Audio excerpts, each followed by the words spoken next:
Olá, seja bem-vindo ao Educa Floripa. Liderança, gestão escolar e orçamentária, segurança, desenvolvimento curricular, resolução de conflitos e muitas outras áreas. O diretor de uma escola desempenha um papel vital para assegurar o funcionamento eficaz da instituição educacional onde atua. Sua responsabilidade abrange o direcionamento de todas as atividades da escola, além de integrar, mobilizar e incentivar educadores e estudantes. Esse é um trabalho de grande complexidade e importância.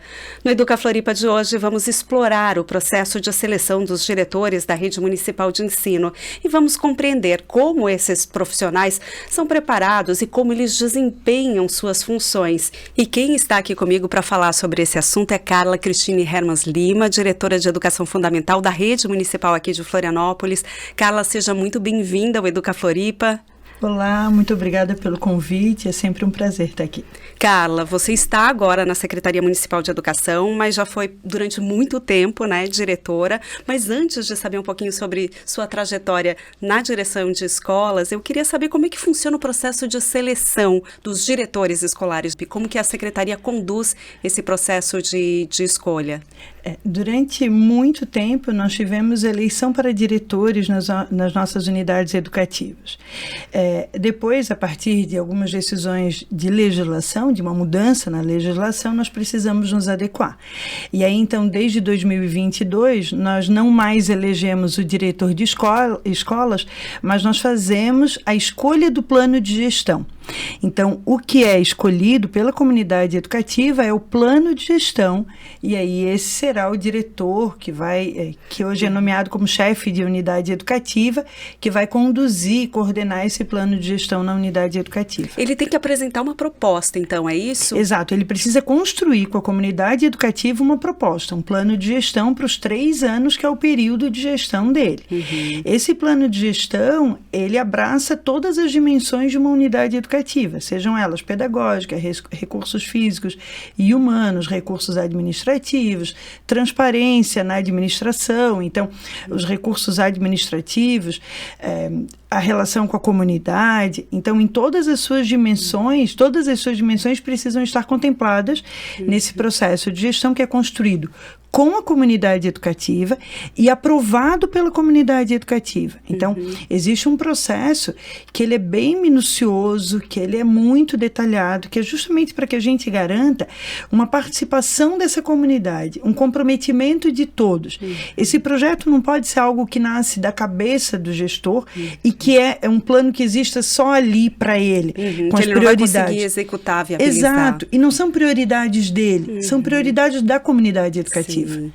Isso precisa estar muito claro. E isso é muito rico e interessante porque toda a comunidade passa a entender de que forma que aquele gestor vai conduzir o trabalho dele. Exato. Acho que a gente consegue escapar um pouco da pessoalidade. Não é o meu amigo, é o diretor. É esse projeto de gestão que dá conta das demandas dessa comunidade educativa e que aí esse sujeito se dispõe a conduzir.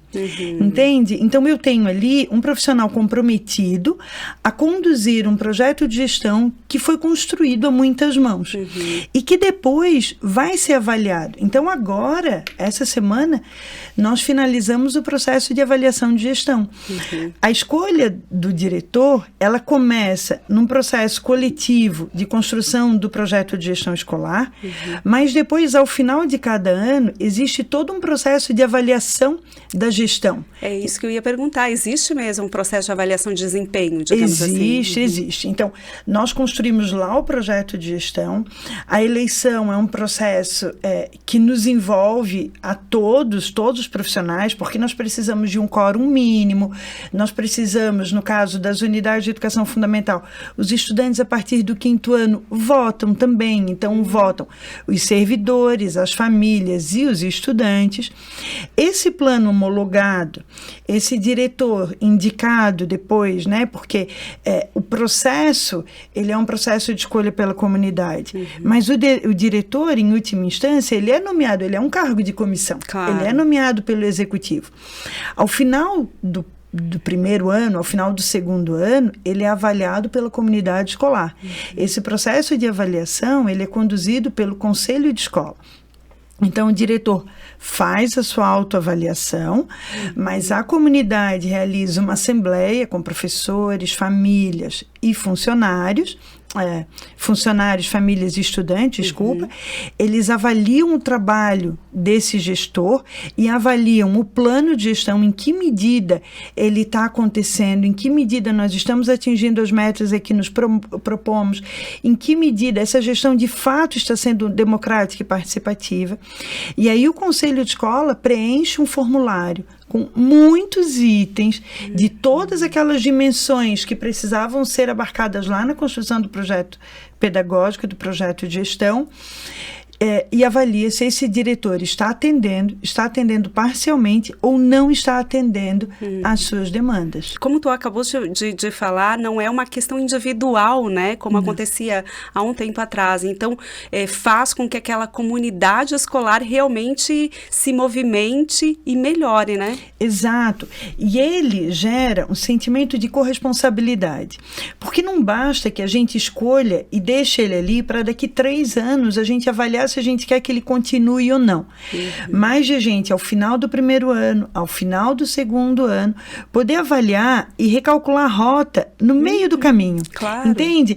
Não dá mais para a gente chegar ao final da gestão e dizer, não funcionou e foi ruim esse tempo inteiro.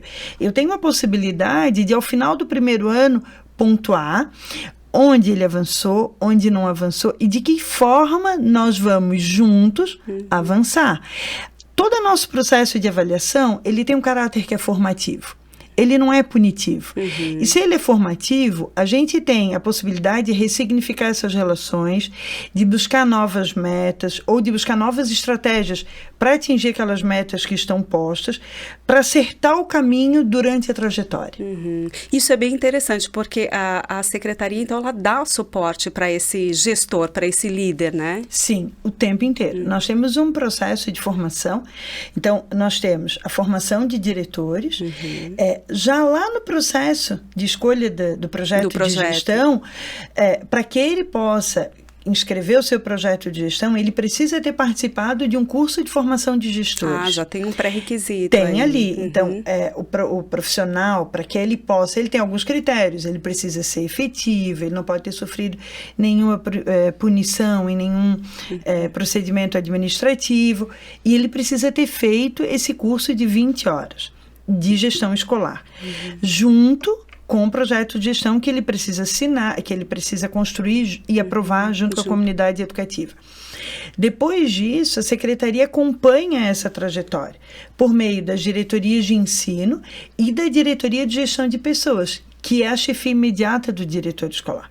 Então, nós temos uma diretora, que é a chefia dele, e que, junto com os ensinos, a gente vai acompanhando e chamando sempre que é necessário, para acertar o que precisa, sabe? Nosso objetivo é acompanhar para que a gente possa acertar junto. Claro, até porque, né, Carla, é um cargo que exige muito do profissional que está ali envolvido, porque você, mais do que ninguém, sabe, né, são muitas atribuições, né, então, você está agora, como a gente falou no início, na secretaria, mas passou muito tempo como diretora, são muitas atribuições mesmo. É uma dedicação que é de fato integral.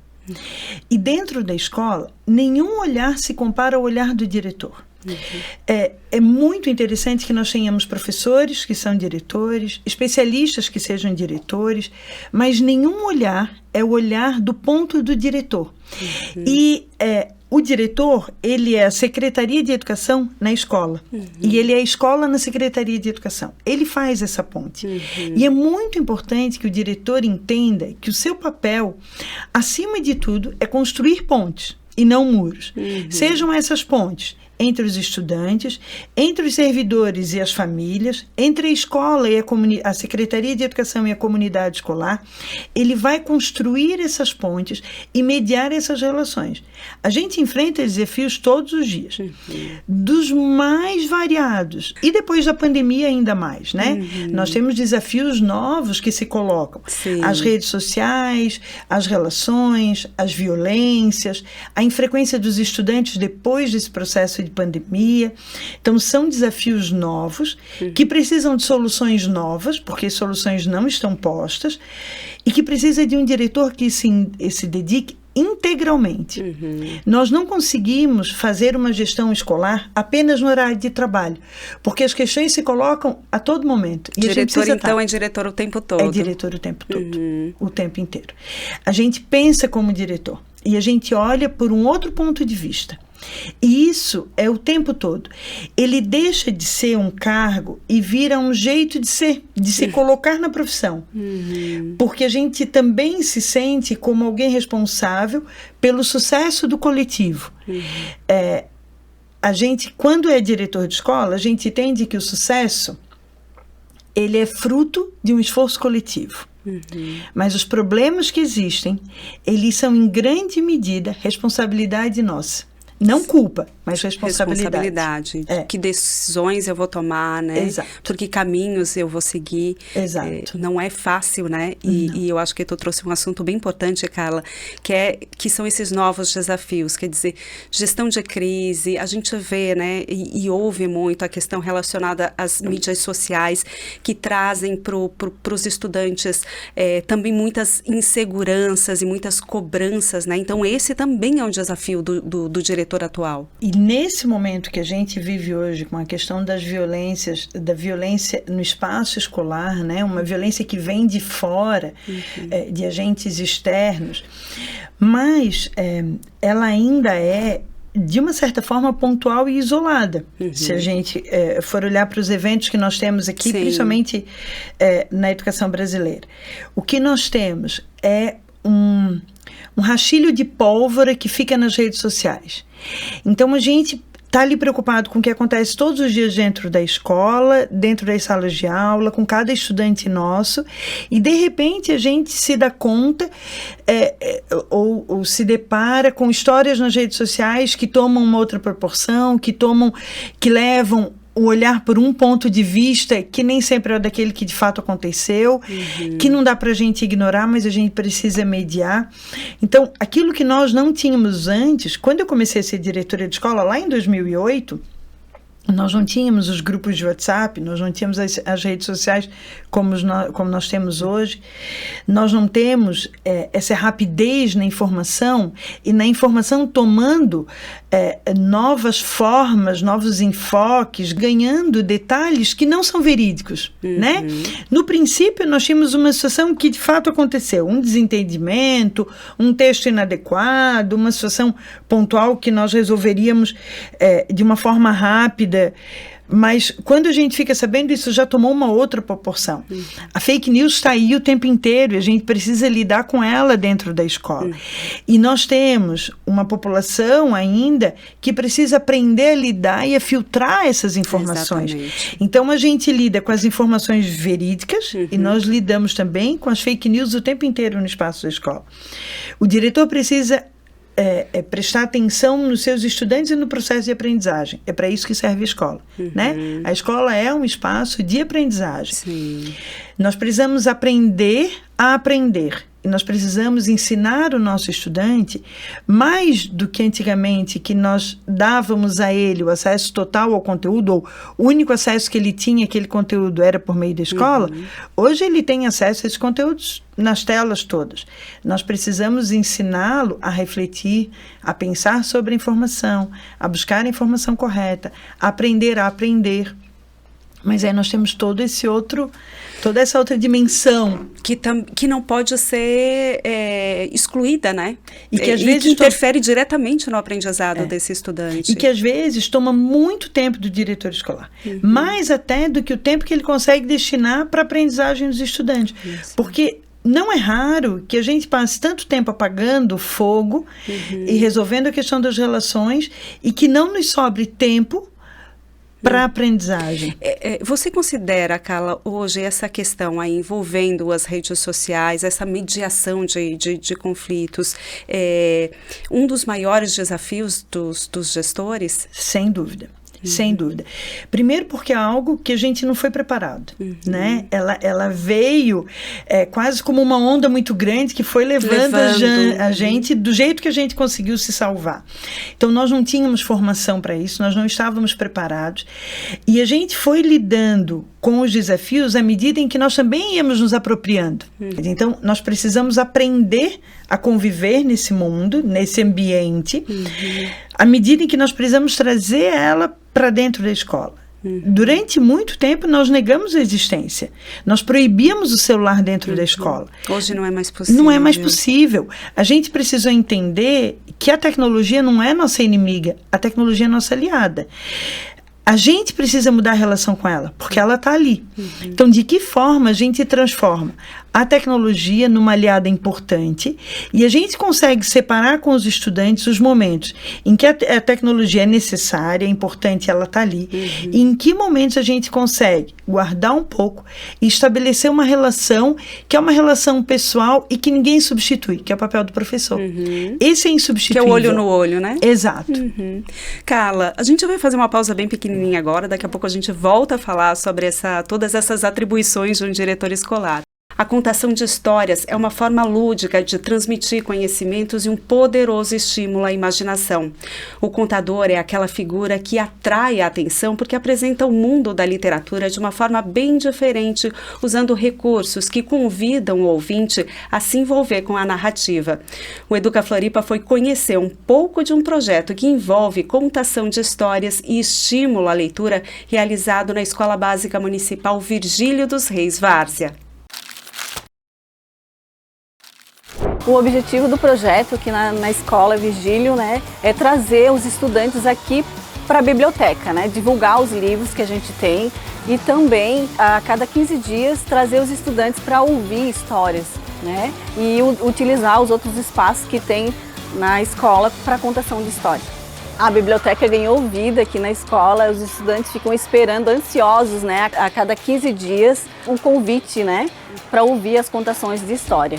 E não só para ouvir as contações, mas como também, bem como eles utilizar o espaço para outras leituras, né? Utilizar o espaço externo da biblioteca, né? Como agora nós temos aqui o balanço literário, que foi feito pelo professor Marcos, então eles podem estar utilizando os outros espaços da escola também. Os estudantes acabaram se engajando mais com a leitura, estão mais interessados? Sim, eles se engajaram mais na leitura, né? Eles, terminando as contações, eles vêm pedir dicas de livros e querem também levar os livros que a gente acaba contando naquele dia. Samanta, como é que vocês organizam o trabalho aqui na escola de contação?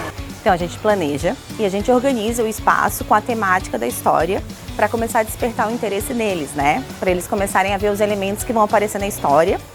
E a gente sempre faz isso uma semana antes dela acontecer. Isso torna o ambiente mais atrativo. Eles ficam interessados, já começam a ver os alimentos na porta, já começam a se interessar, sabem que vai ter uma contação.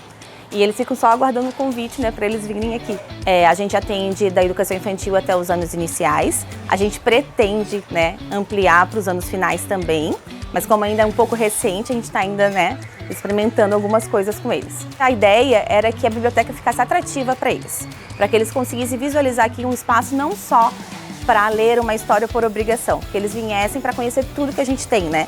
E também para ser confortável para eles relaxarem aqui, para ser um ambiente de relaxamento, de conhecimento, né? Para ficar gostoso, é um espaço acolhedor para eles. A gente percebe que a biblioteca ela está se movimentando muito mais do que antes, né? Eles têm prazer de vir para cá e por mais que a gente ainda não faça o projeto dos anos finais, os anos finais procuram muito a biblioteca, e principalmente esse espaço aqui de fora. Então eles vêm, eles leem livro, às vezes até para ficar aqui no momento de entrada, da saída da escola, até os pais chegarem, né? Então assim, eles sempre usam esse espaço para estar lendo livro. A gente sempre pensa em algo que em todas as faixas etárias que a gente vai abranger, né? Que eles vão gostar. Então, assim, é uma história que ela não pode ser muito grande, né? Ela tem que ser um pouquinho curta, para que eles não percam o interesse, né? E a gente sempre tem que botar elementos da história para ficar atrativo. Não dá só para contar sentado. Então, a gente sempre se fantasia, a gente usa ludicidade, então a gente busca sempre tá buscando eles, né? Tá trazendo eles para a história. Nós somos 2 auxiliares de sala que fomos designadas, né, para ficar aqui na biblioteca pelo diretor Sandro. E sai um pouco da nossa zona de conforto, tá aqui, né, mexe um pouco, né, mas a gente teve formação para isso, né, a gente recebe formação, né, a gente vai sempre fazendo formação lá no DBEC, que também vai agregando na nossa experiência aqui, e está sendo bem tranquilo, está sendo prazeroso para a gente. Eu acho que esse projeto pode desenvolver muito a imaginação das crianças, principalmente as menores do primeiro e segundo ano, que quando elas chegarem mais no 5º ano, no 6º, elas já devem estar com uma imaginação bem boa e uma noção da biblioteca, como é que ela funciona. Tu tem acompanhado todas as histórias? Sim, todas. Que na verdade a gente tem um horário determinado, né? Mas sempre são as mesmas histórias. Qual que você mais gostou até agora? Eu acho que foi a das adivinhações, foi a última que foi contada. Como é que foi essa experiência?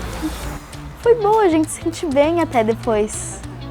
A gente sai, depois pega um livro, assim, daí sempre que tem uma contação, sempre tem um tema, no caso, né? Daí, no caso, foi adivinhações. Daí, agora, você pode ver quando você entrou ali que tinha várias latas, vários envelopes com adivinhações.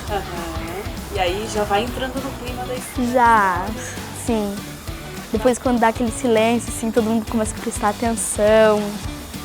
É uma paz, assim, tu olha, tu sente, parece que tá dentro da história. Porque a Prof. Cris e a Prof. Samantha são as contadoras de história, uma das melhores do mundo. Eu acho bem legal, a gente aprende várias histórias e também a professora agenda várias coisas pra gente fazer de legal. A que eu mais gostei foi a dos pássaros, que a gente até apresentou um pouquinho. Eu e meus amigos de clube de leitura, a gente decorou e na festa da primavera a gente falou junto com as palavras formando primavera. Também a gente dispõe várias amizades por aqui, tipo, tem gente aqui que eu não conhecia, aí eu conheci e fiquei bastante amigo até. As histórias que a professora conta são bem legais. As atividades que também, que é sobre o livro, são muito legais. Desde que eu entrei aqui, eu comecei a ler mais. É isso aí, ações de estímulo à leitura são sempre bem-vindas e a gente segue o Educa Floripa falando sobre o papel do diretor escolar. Carla, tu estavas me falando dessa grande responsabilidade que o diretor tem e também dos desafios. Quais são as outras atividades, foco, as responsabilidades foco de um diretor escolar, porque ele cuida também da questão orçamentária?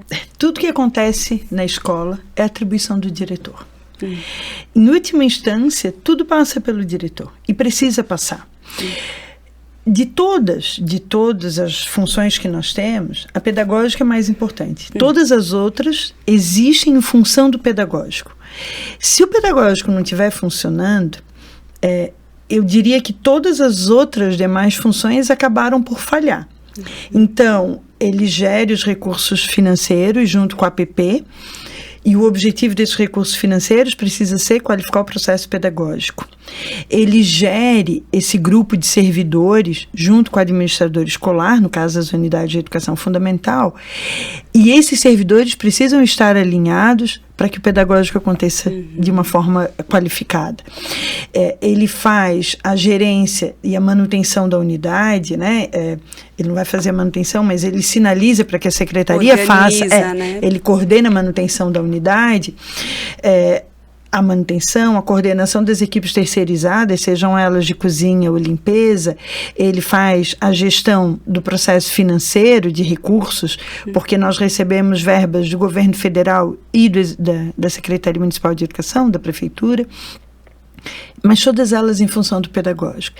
Existe um lugar onde o diretor não pode ser substituído. Esse lugar são as reuniões de planejamento dos colegiados de classe. Esse lugar precisa ser o nosso foco principal, porque é ali que a gente conhece e entende cada estudante que faz parte da nossa unidade. É ali que eu sei como ele aprende, se ele aprende, onde é que está a dificuldade, de que forma o nosso trabalho precisa ser redimensionado para que ele aprenda melhor. É ali que eu entendo que atrás de cada número de matrícula existe um sujeito, um aluno, que merece o melhor, todo o nosso esforço, todas as condições, e que a escola, ela é para todos, mas ela é para cada um. Então, se tu me perguntas qual é o foco principal do diretor, é a aprendizagem do seu estudante, precisa ser. Essas reuniões, elas acontecem de quanto em quanto tempo? As reuniões de planejamento, cada unidade organiza as suas de acordo com o seu projeto político-pedagógico. Então, nós temos unidades que fazem as suas reuniões na hora atividade dos professores, nós temos unidades que conseguem organizar de forma bimestral. Cada unidade tem uma organização própria para as suas reuniões de planejamento. Agora, o colegiado de classe é ao final de cada trimestre. Então, ao final de cada trimestre, a unidade para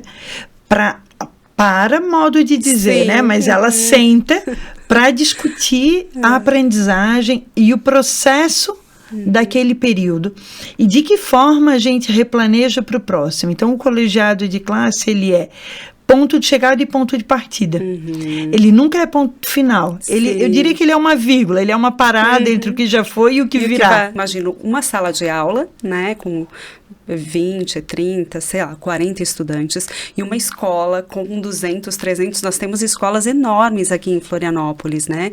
Fazer todo esse movimento, envolver os educadores e conhecer a realidade, porque como você falou, a escola é para todos, mas também é para cada um, né? Conhecer a realidade de cada um. É um desafio enorme. Você ocupou esse cargo durante muito tempo. Como é que foram as suas experiências durante o período enquanto diretora? É um desafio enorme, mas é delicioso. É incrível, sabe?